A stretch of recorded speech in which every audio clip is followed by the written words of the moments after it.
So, good day mga again. So, sikan video ko na ito sa unit na i-review natin. At saka, i-spare natin. So, itong unit na ito is ER15 design. So, unit pala ito ni...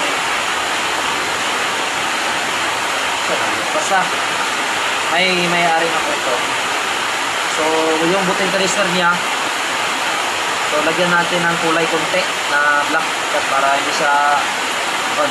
Kasi yun, naubusan tayo ng kulay black doon sa binabilan na kit ko. So, yung kulay talaga, yung pangit talaga. So, mga sir, kayo na lang bumili kapag dating na yung unit sa inyo. Kasi wala tayong black na button canister. Naubusan. So, ER15 design. 3-dot scope lang yung pinalagay sa atin ng sa ating customer. 8mm silver yung bala. May laruan na flashlight.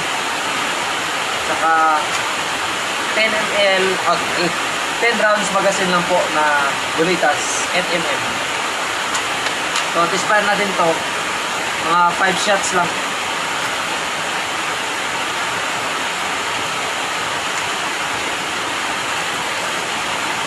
So, try natin mga ka-2G. Naka-zero na ito kanina. Try natin nasa malakas na ulan kung makatama ba tayo. Try lang na natin. Makatama ba tayo sa kahit malakas yung ulan.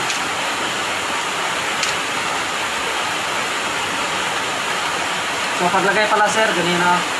Then, ganyan lang. Para makapasok talaga yung lock sa bagasin natin. So, red-dot scope yung gamit natin kasi yung request ng order. So, ano siya?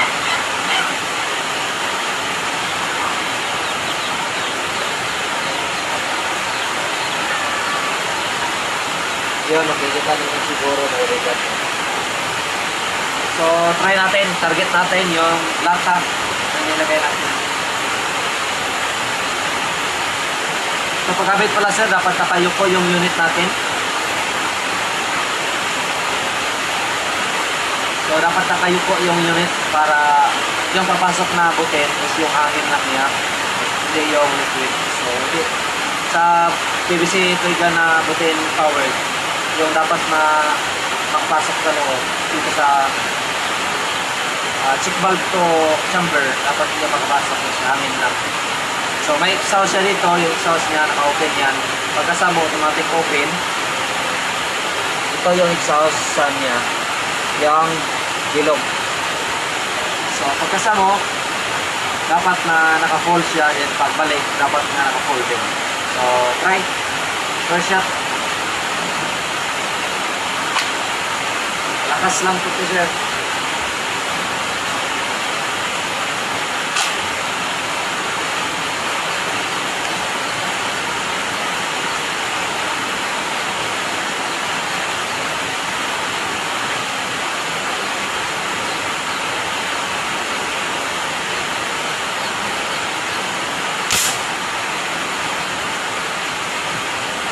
Tayo nakatama.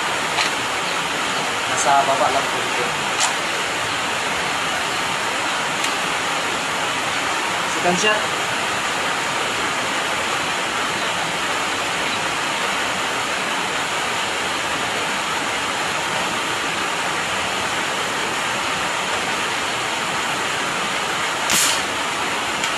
Bullseye.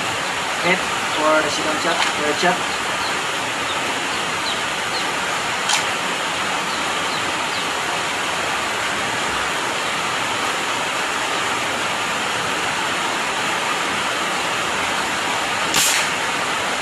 Hit din or third shot. So, fourth shot na tayo.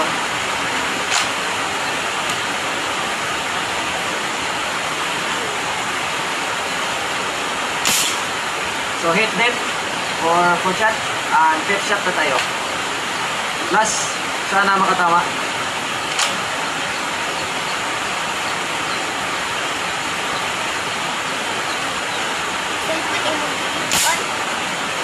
So hindi tayo nakatama kasi paggalaw-galaw. So yun, kahit umulan, makatama pala tayo sa bala natin na 8mm steel ball.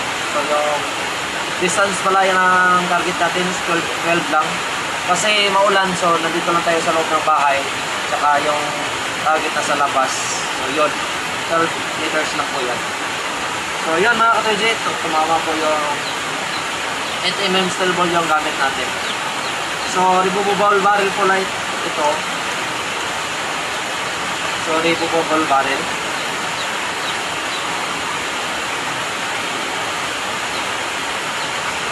So ito yung pinaka main barrel niya na 8mm aluminum tube. Saka ito naman yung kabuuan ng unit pag walang barrel. Hindi siya, ano lang siya, hindi siya mahaba. Pero pag nilagyan mo ng barrel, medyo mahaba ng kondisyon. So itong laruan na to, is pwede ito pang security. Hindi bitaw. Joke lang.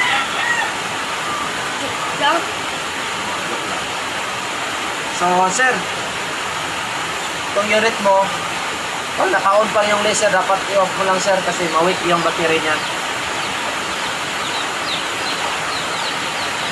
So kung anong inikot mo kanina, up po kanina, dapat na counter lang yung ano.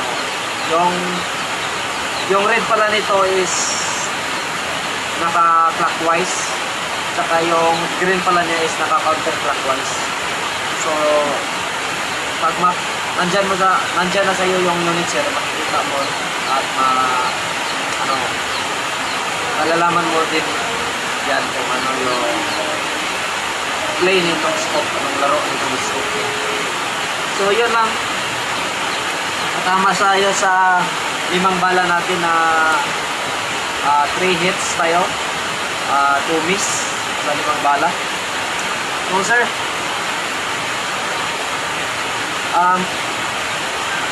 dito sa loob ang nandito check valve, button canister, sirens, at saka yung tipos na PVC. Saka may rubber na siya dito para hindi siya masakit dito. So may bolt siya dito at saka dito sir sa pinaka-tumoy, pinaka-dulo. So wag mo na lang ano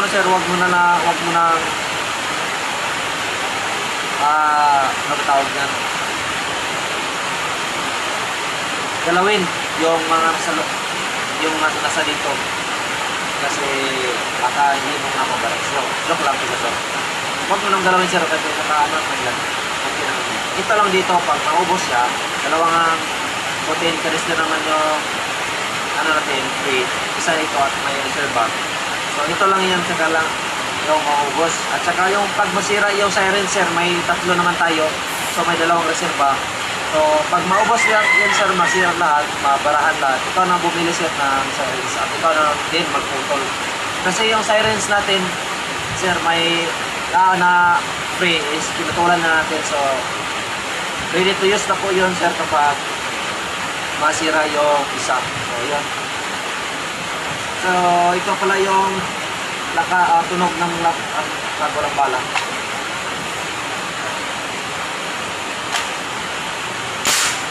So medyo malakas yata walang bala. Nakabingi. Bitaw. Hindi naman siya medyo nakabingi. Ano lang siya, malakas lang talaga.